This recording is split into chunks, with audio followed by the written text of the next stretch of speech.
Well, hello, hello, hello, hello. So, thank you for joining me on the Business Plugs Mixer.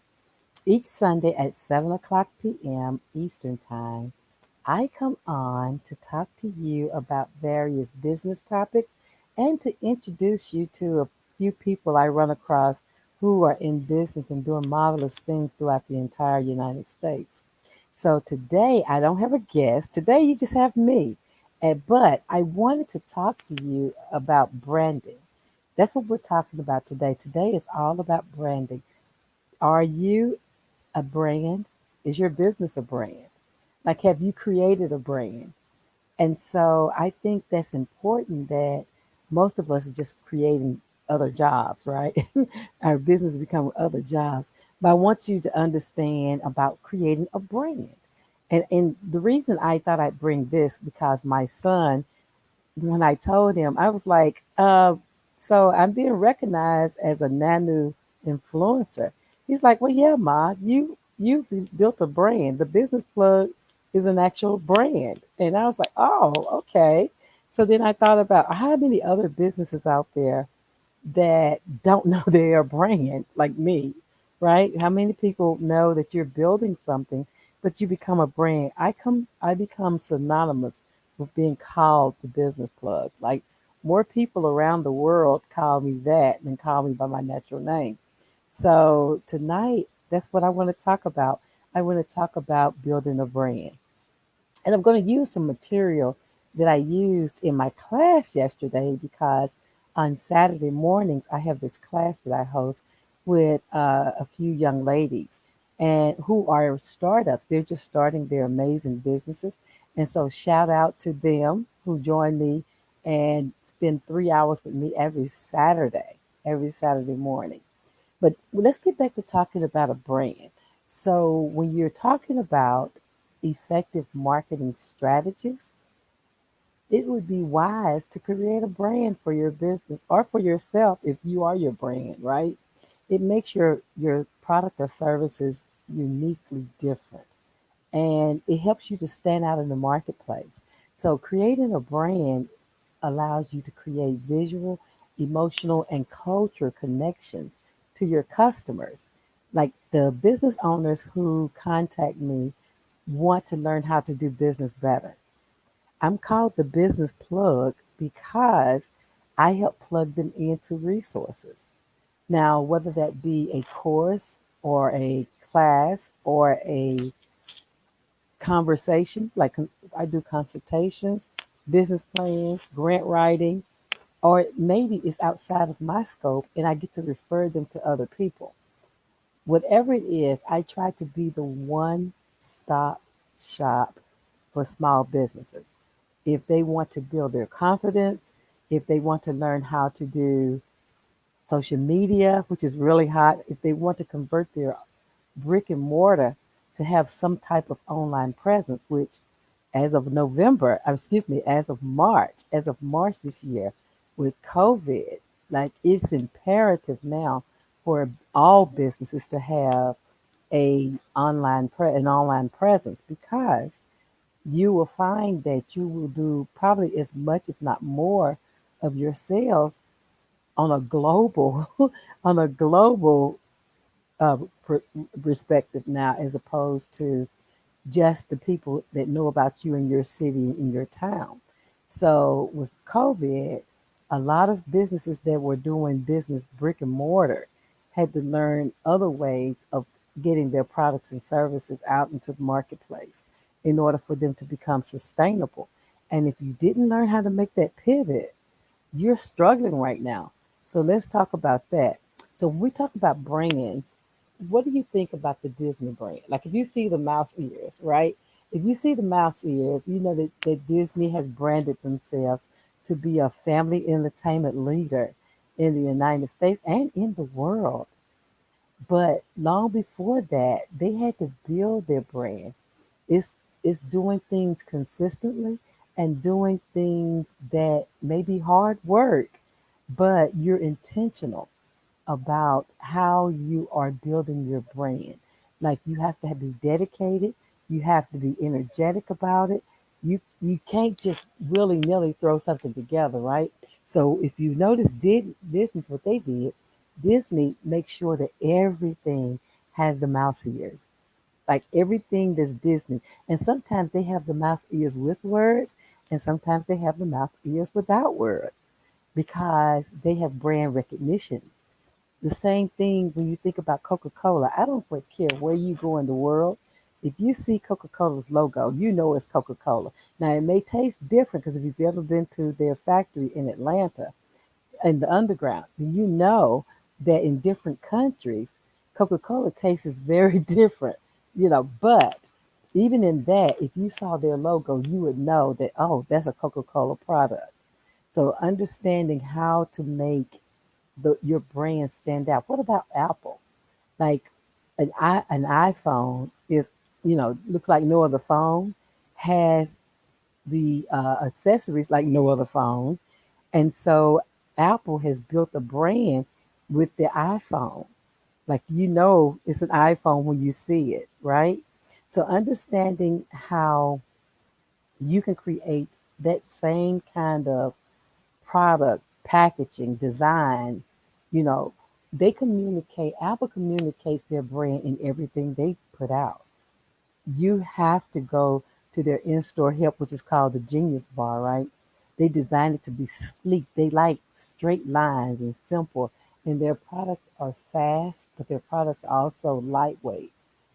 So understanding that about their brand, like when you pick up an iPhone, you know the iPhone is not going to weigh a ton. It's going to be sleek. It's going to be a status symbol.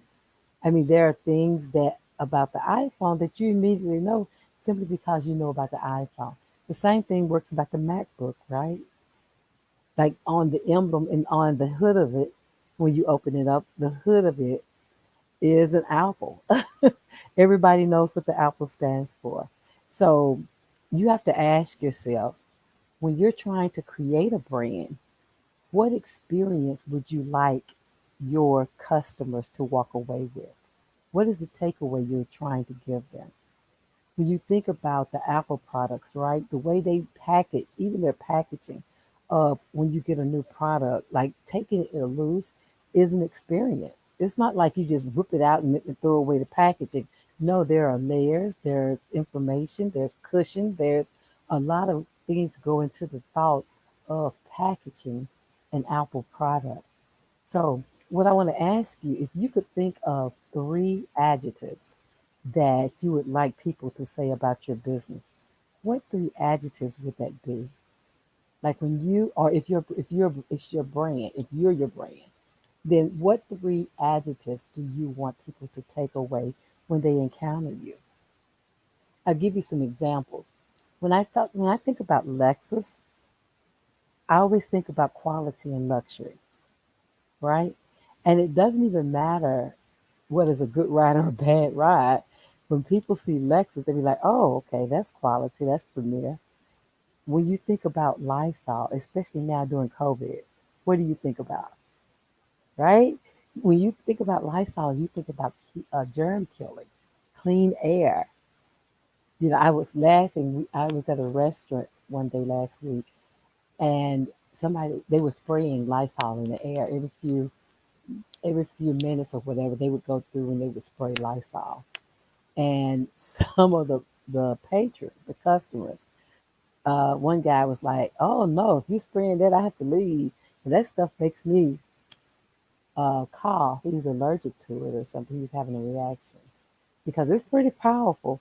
But people spray that in the air because they know it is associated with germ killing, right? And in these COVID times, that's imperative. That's something we want to know that the air is clean that we're breathing. Another thing, think about Ben and Jerry's. When you think about Ben and Jerry's ice cream, like that chunky monkey stuff, right?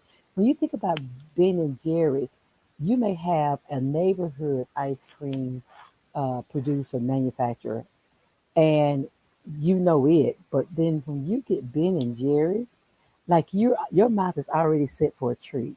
You know it's going to be a unique taste that only they have. That's their brand. That's Ben and Jerry's. You expect an experience every time you get Ben and Jerry's. And then what about Whole Foods? When you go to the Whole Foods market, how does that feel? I don't care where in the United States you go. When you walk into a Whole Foods store, you know that you're going to see things that you see in no other store in your city. Like they're known for having natural, and sometimes they have local small business products, and it's just an experience. Like going there, they may have the food out. They have, and I haven't been in there since COVID, but before COVID, when I was in there, they had like you could get a hot meal for breakfast, for lunch, or dinner, and so it was a very different, and it was served yourself, so it was very different experience. What about supercuts? If you were thinking about getting your hair cut, have you ever considered going to supercuts?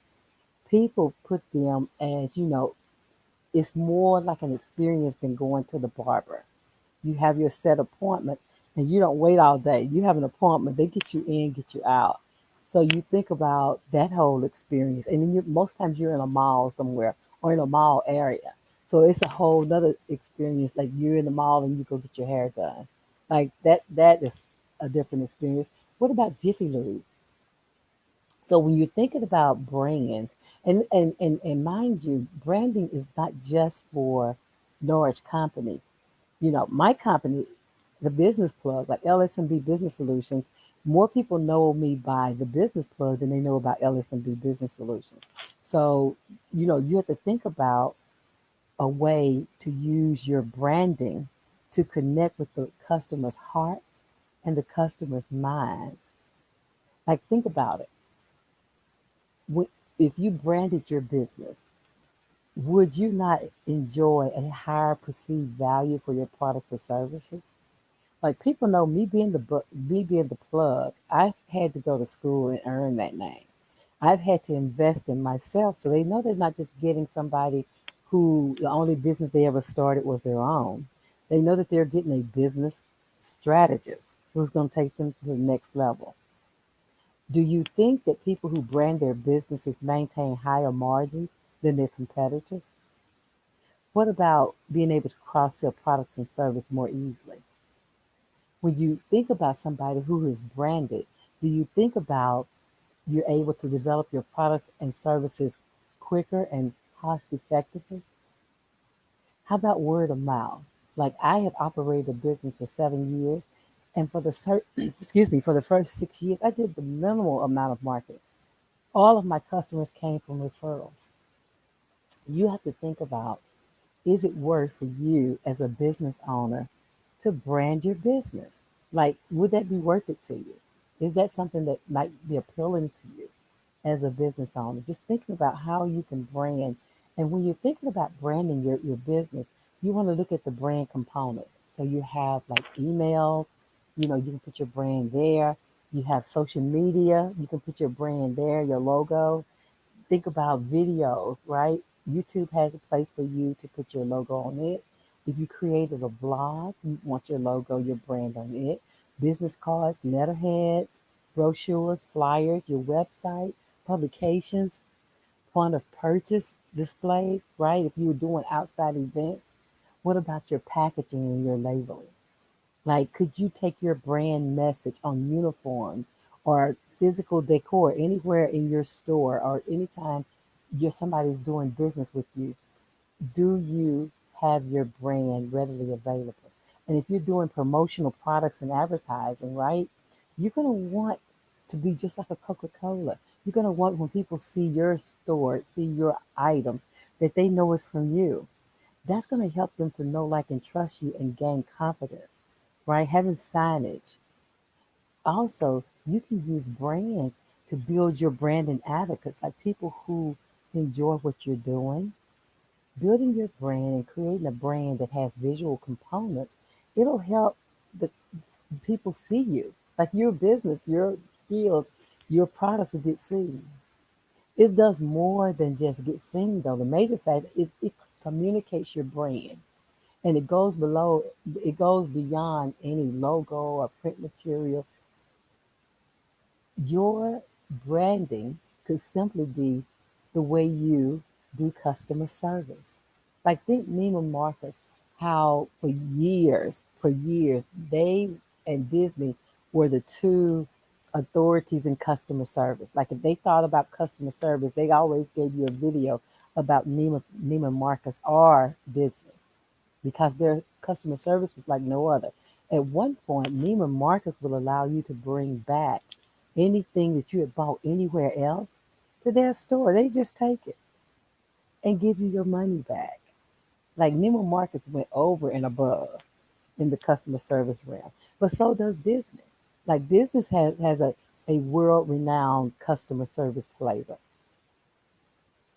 When you have customer issues, and I was talking to a business, my class yesterday, and I was telling them that, most people frown when they get customer complaints, but customer complaints actually help you to see a gap in your business or something that you may not be aware of because the customer's experience is what you want to make in order to contribute to a customer journey. So first they have to have an experience, just like we talked about earlier. When you're giving your customers experience, that's what makes them come back. So when you're branding your business, when you're building your business, when you're making your logos and your emblems and your mantra, whatever it is that you're using to brand your business, customer service has to be there too. So even when customers complain, if you can turn that situation around, you instantly create a brand advocate, somebody that will tell 10 people about that experience if you do it right. If you do it wrong, they're going to tell 50 people about it. So you want to do it right so that they'll tell the 10 who will tell 10 more who will tell 10 more. But if you fail, they will tell 50 or more about that experience. And so every time you get a customer to complain, you should thank them. Thank you for making me aware of this gap in my service. Thank you for making me aware of where I can do better. Thank you for showing me this opportunity to be better. So, understanding that and understanding that with branding, it's a double edged sword, right? First, you don't want your brand to be associated with anything negative. So, you want to make sure that your brand is a positive thing, that you're building a brand of positivity. You don't want to have like issues and things that are negative that put negative connotations in people's minds. When they think of you, they think of something negative. That's not what you want. You want it to be positive. You want to think about what experience do I want my customer to walk away from this experience with? What do I want to do in order to help them?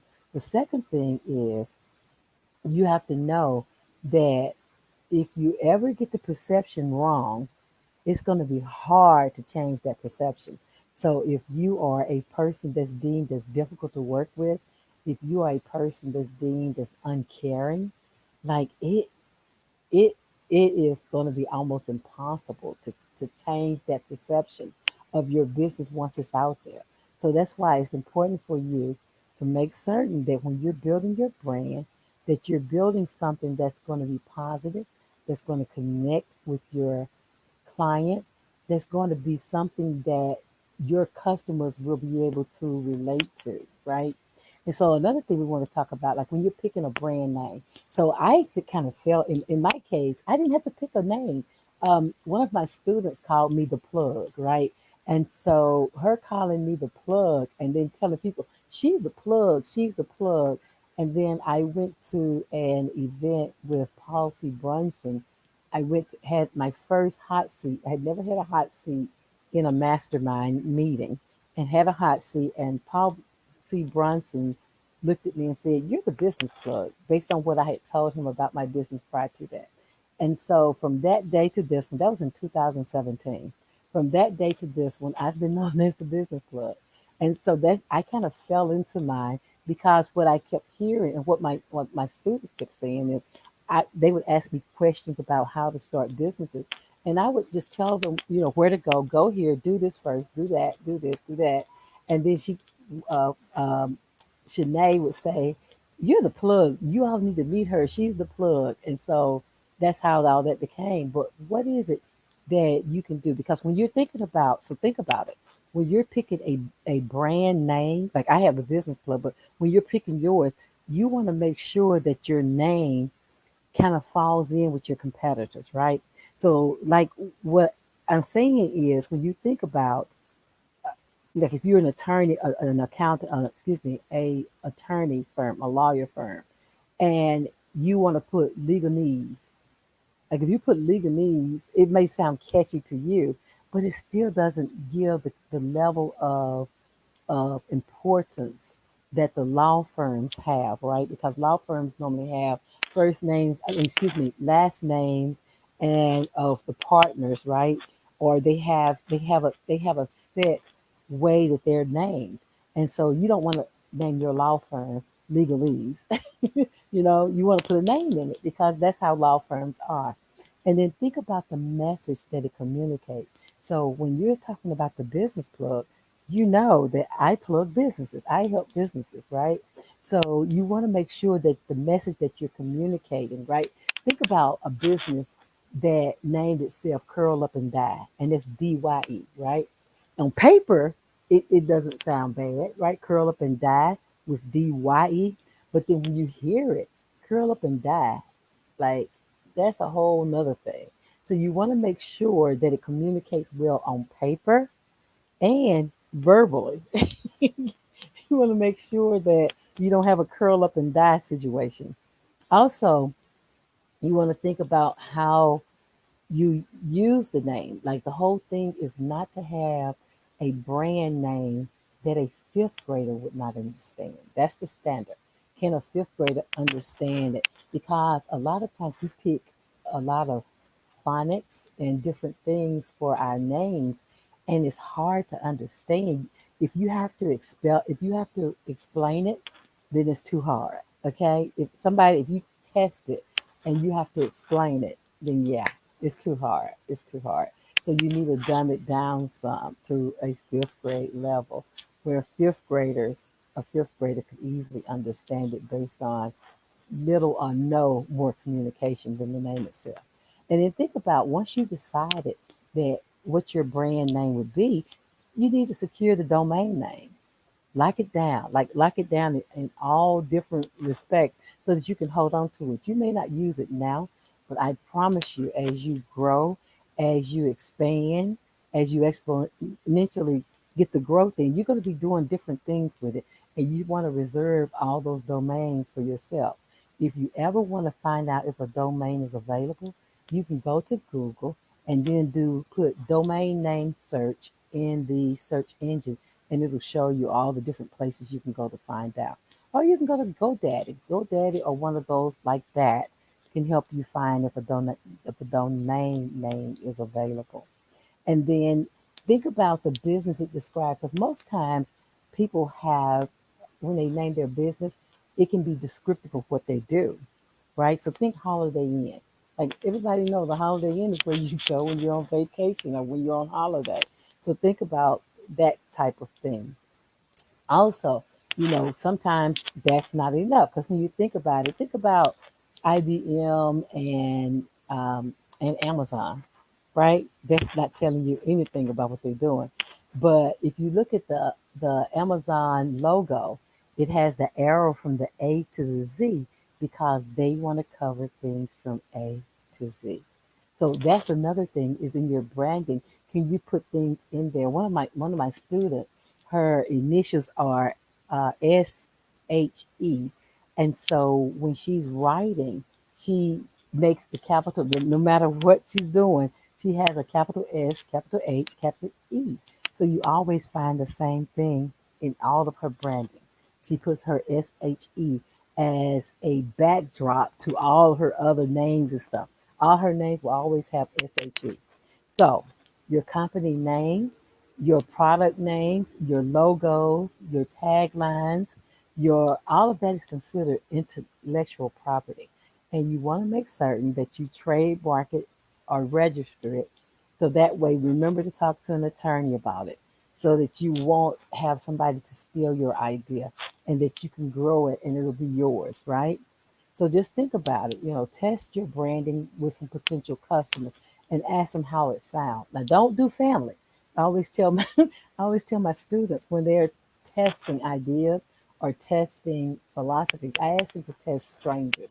because what happens when you test with family, family love you. And so they're not going to tell, they have a biasness. And and that's okay because they're family, right? But you want to make certain that you're testing with someone who can give you honest feedback. That's what you want. So, hello everybody. Hey Lisa and Don. Hey there, guys. Good. Thank you all for joining me. But I'm just talking about branding and how you can build a brand with your business, or if you yourself is a brand.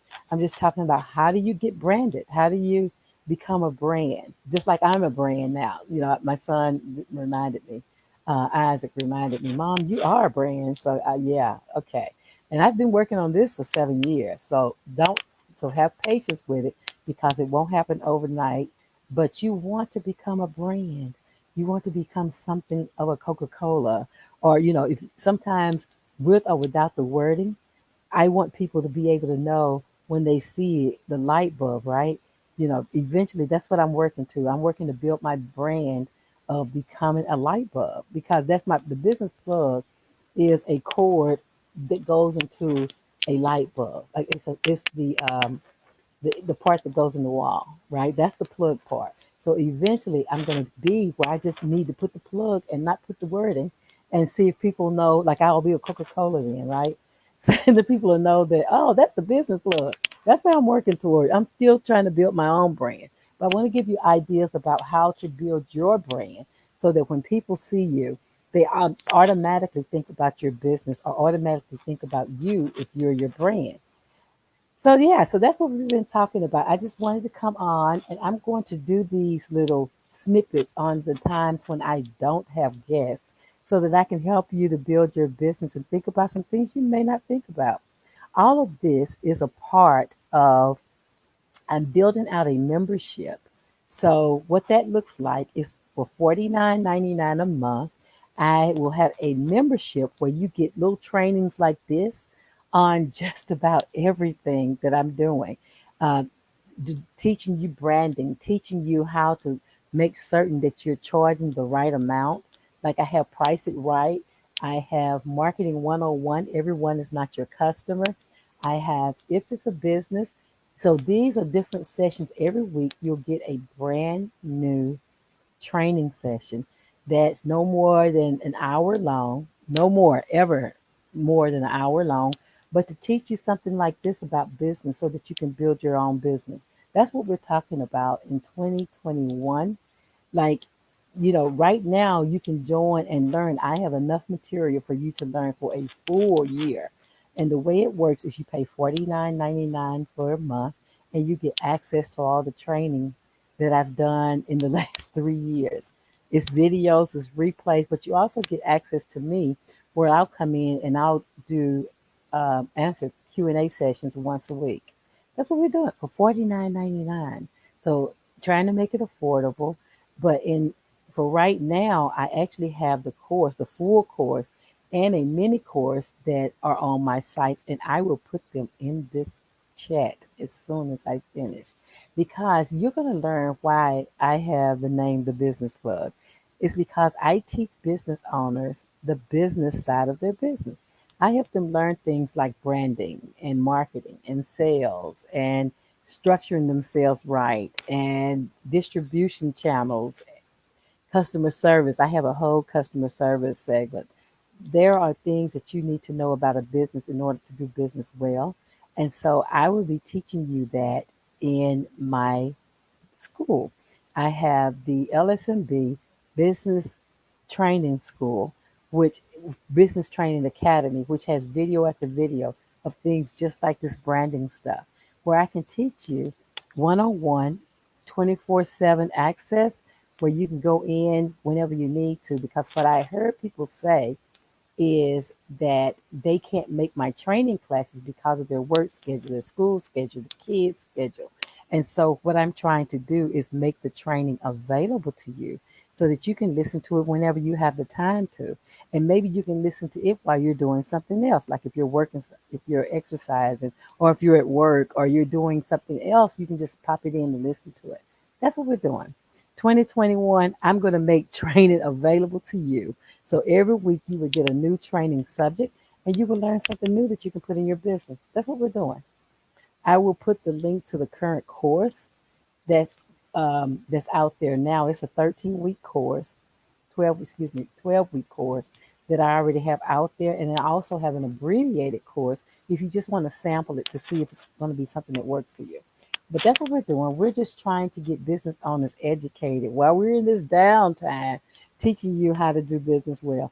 My name is Linda Roy Bullock. They call me the business plug. And today I am plugging you in to branding your business or yourself. If you need additional information, reach out to me. I'd be glad to share it with you. You guys have a great day. I'll see you next Sunday at 7 o'clock p.m. Have a great one.